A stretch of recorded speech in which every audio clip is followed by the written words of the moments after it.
ಸರ್ಕಾರ 2 ವರ್ಷ ಪೂರೈಸಿದ ಹಿನ್ನೆಲೆ ಕೈಪಡೆಯಿಂದ ಅದ್ಧೂರಿ ಸಾಧನಾ ಸಮಾವೇಶಕ್ಕೆ ರೆಡಿ ಆಗ್ತಾ ಇದ್ದಾರೆ. ಮೇ 20ರಂದು ಹೊಸಪೇಟೆಯಲ್ಲಿ ಕಾರ್ಯಕ್ರಮ ಮಾಡೋದಕ್ಕೆ ಕೈಪಡೆ ಸಿದ್ಧವಾಗ್ತಾ ಇದೆ. ಈ ಕಾರ್ಯಕ್ರಮ ಇದ್ದಾರೆ ಕೂಡ ರಾಹುಲ್ ಗಾಂಧಿ ಅವರು. ಸರ್ಕಾರ 2 ವರ್ಷ ಪೂರೈಸ್ತಾ ಇದೆ. ಈ ಹಿನ್ನೆಲೆಯಲ್ಲಿ ಅದ್ಧೂರಿ ಸಮಾವೇಶಕ್ಕೆ ಕೈಪಡೆ ರೆಡಿ ಆಗ್ತಾ ಇದೆ. ಕಾರ್ಯಕ್ರಮಕ್ಕೆ ರಾಹುಲ್ ಗಾಂಧಿ ಅವರು ಕೂಡ ಬರ್ತಾ ಇದ್ದಾರೆ. ಸಚಿವರಿಗೆ, ಶಾಸಕರಿಗೆ ಮತ್ತು ಡಿಕೆ ಶಿವಕುಮಾರ್ ಒಂದು ಟಾಸ್ಕ್ ಅನ್ನ ಕೊಟ್ಟಿದ್ದಾರೆ. ಪ್ರತಿ ವಿಧಾನಸಭಾ ಕ್ಷೇತ್ರಗಳಲ್ಲೂ ಕೂಡ ಸಭೆ ನಡೆಸುವಂತೆ ಟಾಸ್ಕ್ ಕೊಟ್ಟಿದ್ದಾರೆ. ಸಭೆಗಳ ಮೂಲಕ ಸಕ್ಸಸ್ಗೆ ಸಚಿವರಿಗೆ ಮತ್ತು ಶಾಸಕರಿಗೆ ಶ್ರಮಿಸಬೇಕು. ಆ ಸಭೆ ಏನಿದೆ, ಸಮಾವೇಶ ಏನಿದೆ, ಯಶಸ್ವಿಯಾಗಬೇಕು. ಹಾಗಾಗಿ ಎಲ್ಲರಿಗೂ ಕೂಡ ಒಂದು ಟಾಸ್ಕ್ ಕೊಟ್ಟಿದ್ದಾರೆ. ಮೇ 15ರೊಳಗೆ ಎಲ್ಲಾ ಕ್ಷೇತ್ರವಾರು ಸಭೆಗಳನ್ನ ಮಾಡಬೇಕಂತ ಟಾಸ್ಕ್ ಕೊಟ್ಟಿದ್ದಾರೆ. ಸರ್ಕಾರ 2 ವರ್ಷ ಪೂರೈಕೆ ಮಾಡ್ತಾ ಇದೆ.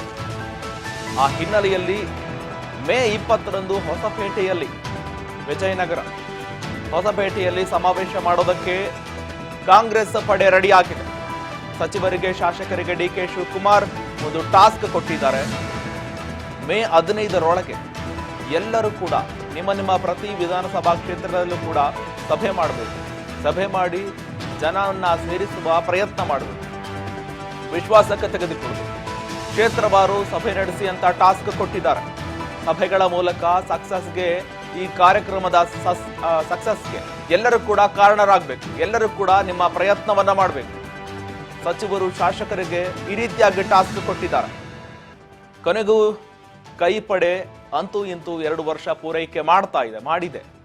ಇನ್ನೇನು 20ರಂದು ಸಮಾವೇಶ ಮಾಡೋದಕ್ಕೆ ರೆಡಿಯಾಗಿದೆ. ಒಂದು ಕಡೆ ನಾನಾ ಸವಾಲುಗಳು, ಕೈ ಸರ್ಕಾರದ ಮುಂದೆ ನಾನಾ ಸವಾಲುಗಳು. ಪ್ರಾರಂಭದ ದಿನದಿಂದಲೂ ಕೂಡ ಇಲ್ಲಿವರೆಗೂ ಸವಾಲುಗಳನ್ನ ಎದುರಿಸುತ್ತಾ ಬರ್ತಾ ಇದೆ.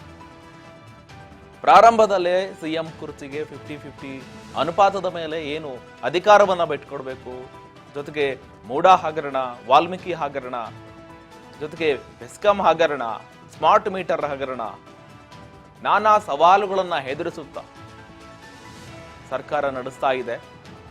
ಸವಾಲುಗಳನ್ನ ಮೆಟ್ಟಿ ಮುಂದೆ ಸಾಗ್ತಾ ಇರುವಂಥದ್ದು. ಆರೋಪಗಳಷ್ಟೇ, ಯಾವುದು ಕೂಡ ಇನ್ನೂ ಸಾಬೀತಾಗಿಲ್ಲ. ಆದರೆ ಎಲ್ಲಾ ಸವಾಲುಗಳನ್ನ ಎದುರಿಸ್ತಾ ಬರ್ತಾ ಇದೆ.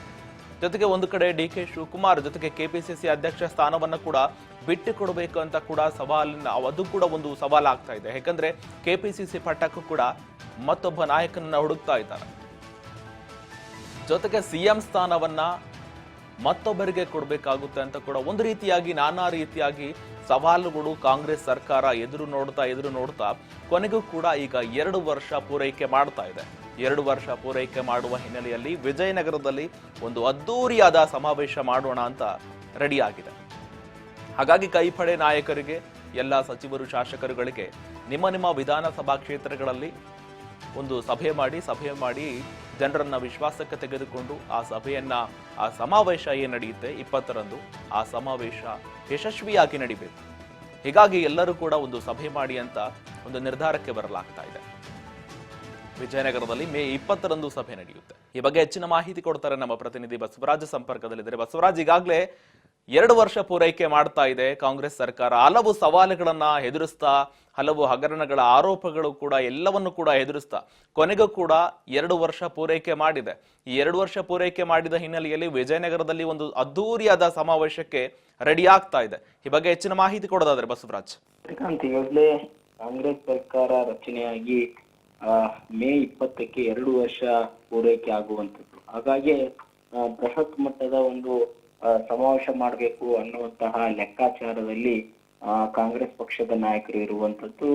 ಈ ಒಂದು ನಿಟ್ಟಿನಲ್ಲಿ ದೊಡ್ಡ ಮಟ್ಟದಲ್ಲಿ ಬೃಹತ್ ಸಮಾವೇಶವನ್ನು ಮಾಡಿ ಹೈಕಮಾಂಡ್ ನಾಯಕರನ್ನು ಕೂಡ ಆ ಒಂದು ಸಮಾವೇಶದಲ್ಲಿ ಭಾಗಿಯಾಗುವಂತೆಯೂ ಕೂಡ ಒಂದಿಷ್ಟು ಸಿದ್ಧತೆಗಳನ್ನು ಕೂಡ ಮಾಡಲಾಗ್ತಾ ಇದೆ.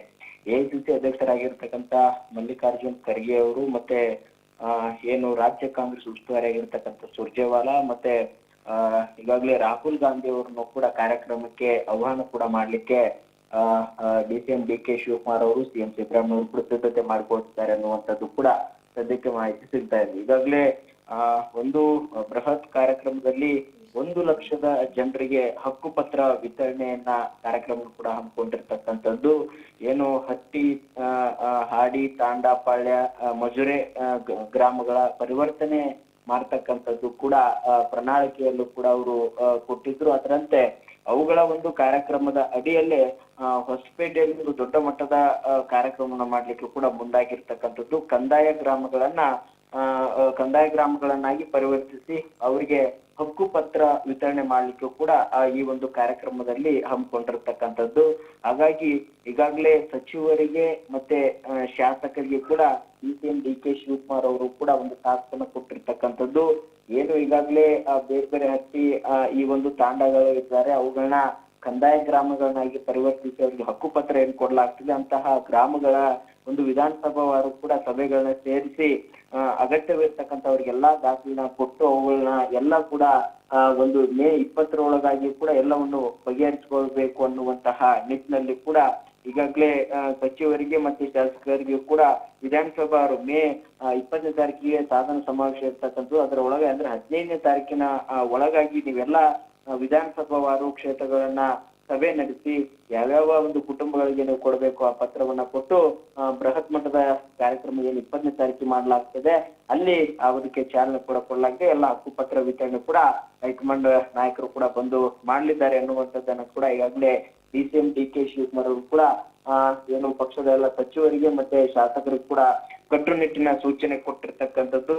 ಬೃಹತ್ ಮಟ್ಟದಲ್ಲಿ ಅಂದ್ರೆ ಈಗಾಗಲೇ ನೀವು ಹೇಳಿದಂತೆ ಸರ್ಕಾರದ ಮೇಲೆ ಹಲವು ಆರೋಪಗಳ ಸುರಿಮಳೆ ಕೂಡ ಇರುವಂತದ್ದು. ಮೂಡ ಹಗರಣ ಆಗಿರ್ಬೋದು, ವಾಲ್ಮೀಕಿ ಹಗರಣ ಆಗಿರ್ಬೋದು, ಈ ಒಂದು ಹಲವಾರು ಒಂದು ವಿಪಕ್ಷಗಳು ಕೂಡ ದೊಡ್ಡ ಮಟ್ಟದಲ್ಲಿ ಹೋರಾಟಕ್ಕೂ ಕೂಡ ಮುಂದಾಯಿತು.